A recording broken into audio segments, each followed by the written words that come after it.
గడిచిన 5 ఏళ్లలో ఏం జరిగిందనేది తవ్వే కొద్దీ రకరకాలైనటువంటి విచిత్రాలైనటువంటి స్కాములన్నీ కూడా బయటకు వస్తూ ఉంటాయి. ఇప్పుడు లడ్డూకు సంబంధించిన వ్యవహారం ఈరోజు దేశవ్యాప్తంగా సున్నితమైనటువంటి అంశం కాబట్టి ప్రతి ఒక్కరిని కూడా ఆలోచింపజేసినటువంటి పరిస్థితి. లడ్డూలో ఒక నెయ్యి మాత్రమే కాదు, చాలా రకాలైనటువంటి ఇంగ్రీడియంట్స్ వాడుతూ ఉంటారు. దాన్ని దిట్టం అంటాం. అంటే 5500 లడ్డులకి తయారు చేసేందుకు ఇచ్చేటటువంటి సామాగ్రిని దిట్టం అంటాం. సో దాంట్లో వాడేటటువంటి శనగపిండి దగ్గర నుంచి తర్వాత వచ్చేసి తర్వాత నెయ్యి, తర్వాత షుగరు, తర్వాత వచ్చేసి అక్కడ కొనుగోలు చేసే జీడిపప్పు, బాదం పప్పు, కుంకుమ పువ్వు, సో ఇవన్నీ కూడా ఎంతవరకు కరెక్ట్గా ఉన్నాయనేది తెలియదు. అయితే ఈ పర్చేజింగ్కి సంబంధించి అనేక అక్రమాలు రోజు రోజుకి బయటపడుతున్నాయి.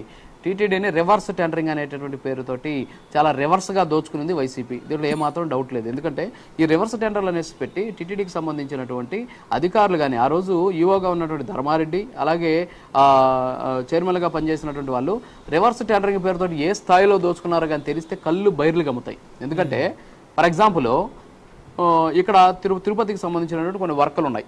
నేను బ్రహ్మనాయుడు గారు ఒక కంపెనీని స్టార్ట్ చేశారు. ఎప్పుడు స్టార్ట్ చేశారంటే 2020 ఫిబ్రవరిలో స్టార్ట్ చేశారు. 2020 ఫిబ్రవరిలో బ్రహ్మనాయుడు గారు ఒక కంపెనీని స్టార్ట్ చేస్తే, కన్స్ట్రక్షన్ కంపెనీని స్టార్ట్ చేస్తే అంటే 2వ నెలలో మీరు స్టార్ట్ చేశారు. కరెక్ట్గా అక్టోబర్ కల్లా అంటే 7 నెలల కల్లా కూడా మీకు ఏం చేశారంటే దాదాపు 7 నెలలు అనుకుంటా. ఈ 7 నెలల్లో మీకు ఏం చేశారు తెలిసిన దాదాపు 200 కోట్ల విలువైన పనులు మీకు ఇచ్చేసారు రివర్స్ టెండరింగ్ పేరుతోటి. అంటే మీకు ఉందా అసలు ఆ సామర్థ్యం ఉందా లేదా చూసేది లేదనమాట. రివర్స్ టెండరింగ్ అంటే ఏంటంటే మీరు వేస్తారు టెండర్, నేను వేస్తాను టెండరు, మీరేమో ఒక 10 రూపాయలు తక్కువకి ఇస్తారు, నేనేమో ఒక 50 రూపాయలు ఎక్స్ట్రా ఇస్తాను. సో 10 రూపాయలు తక్కువ వేసినటువంటి మీకు ఇవ్వాలి టెండర్. వాళ్ళు ఏం చేస్తారంటే నాకు ఇవ్వాలి అని ఫిక్స్ అయ్యారు అనుకోండి. ఫర్ ఎగ్జాంపుల్ తూచి ఇది పక్కన పెడదాం, రివర్స్ టెండరింగ్ పోవాలి, ఇది కుదరదు, ఇంకా తగ్గించండి అనేసి అంటారు. అని ఒక 1 మంత్ టైం తీసుకుంటారు. టైం తీసుకొని బ్రహ్మనాయుడు దగ్గరికి వచ్చి బెదిరిస్తారు. ఏంటి పరిస్థితి, నువ్వు తప్పుకుంటావా లేదా, నీ డాక్యుమెంట్స్ అన్ని ఇలా ఉన్నాయి, అవసరమైతే మాకు అధికారం ఉంది, మేము లోపలేసేస్తానని బెదిరిస్తారు. బెదిరించిన తర్వాత మీరు సైలెంట్ అయిపోతారు. నేను ఒక్కనే మిగులుతా. నేనేం చేస్తాను, మీరు 10 రూపాయలు తక్కువ వేశారు కదా, నేను 11 రూపాయలు అంటే జస్ట్ 1 రూపాయి తగ్గించేసి నేను రివర్స్ టెండర్ వేసేసి నేను తీసేసుకుంటాను టెండర్. ఎంత దారుణమైనటువంటి విషయం అంటే తిరుమల తిరుపతి శ్రీవారికి సంబంధించి భక్తులు ఎంతో దూరం నుంచి వ్యయప్రయాసాలకు వచ్చి కనీసం తినడానికి కూడా తిండికి లేదు అంటే దాని అర్థం ఏంటంటే వాళ్ళు ప్రయాణం చేసేటటువంటి సందర్భంలో స్వామివారిని చూడాలన్నటువంటి ఏకాగ్రతతోటి తిరుమలకు వస్తే కానీ వాళ్ళు వచ్చి స్వామివారిని దర్శించుకొని వాళ్ళ ముడుపులు అంటే ఎన్నో రోజులుగా దాచిపెట్టి ముడుపులు కట్టి తీసుకొచ్చినటువంటి నిధులను హుండీలో వేస్తే ఆ డబ్బులు తినడానికి వీళ్ళకి సిగ్గులేదా అనేటటువంటి ప్రశ్న తలెత్తుతా ఉంది. ఏంటి ఇంత దారుణమైనటువంటి విషయం ఏంది? తిరుమల తిరుపతి దేవస్థానానికి ఎవరిస్తున్నారు డబ్బులు? భక్తులు తాము వ్యయప్రయాసాలకు వచ్చి గంటల తరబడి వెయిట్ చేసి మీరు దర్శనం కల్పించేటటువంటి హాఫ్ సెకండ్ అంటే లిప్తపాటు దర్శనం కంటే దారుణంగా చాలా తక్కువగా అక్కడ నిలబడితే కనీసం భక్తులుగా కూడా చూడకుండా తోసేసినటువంటి పరిస్థితులు మనం చూసాం. అయ్యా స్వామివారి దర్శనం కల్పించడం చాలా దూరం నుంచి వచ్చామంటే లాఠీ చార్జ్ చేసినటువంటి పరిస్థితి చూసాం గడిచిన 5 ఏళ్లలో. మరి అలాంటి భక్తులు వచ్చి స్వామివారికి హుండీలో కానుకలు సమర్పిస్తే వాటిని కాపాడాల్సింది పోయి ఇష్టానుసారం మీరు వాడుకుంటారా? అంటే ఈ రివర్స్ టెండరింగ్ పేరుతోటి మీకు ఇష్టమైన వాళ్ళకి కోట్ల రూపాయలు కట్టబెడతారా?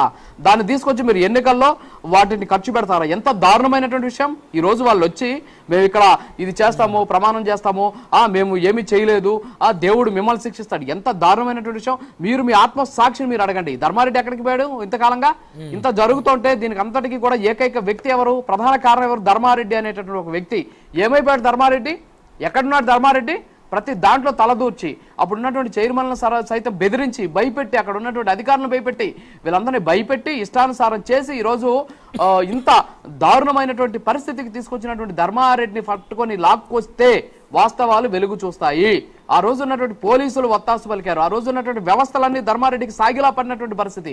మరి అంత దారుణంగా ఆ రోజు ఇష్యూ జరిగితే కనీసం ఎందుకని ధర్మారెడ్డిని తీసుకురాలేకపోతున్నారు? ఈరోజు స్వామివారికి సంబంధించినటువంటి భక్తులు సమర్పించినటువంటి కానుకలకే రక్షణ లేకుండా పోతుంటే ఏం చేస్తోంది అసలు ఈ వ్యవస్థ?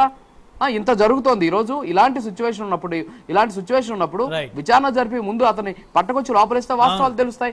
మీ డబ్బుల కోసము, మీకు విలాసాల కోసం, మీరు ఆ డబ్బులు వాడుకోవడం కోసం ఇష్టానుసారంగా వ్యవహరించి ఈరోజు స్వామివారికి సంబంధించినటువంటి డబ్బులకి ఎగనామం పెట్టాల్సినటువంటి పరిస్థితి ఏంటి?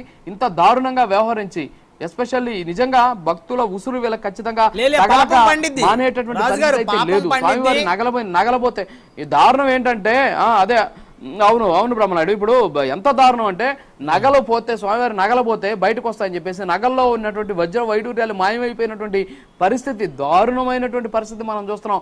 టెండర్ల పేరుతోటి ఏ విధంగా దోచుకున్నారో చూస్తున్నాం. ఎంత దారుణం అంటే శ్రీవారి టికెట్లకు సంబంధించినటువంటి విషయాలన్నీ బయటకు వస్తాయి. సిట్ ఏర్పాటు చేశారు కదా దగ్గర, మరి వారు పెద్ద పెద్ద పదవుల్లో ఉంటే ఇలానే ఉంటది పరిస్థితి.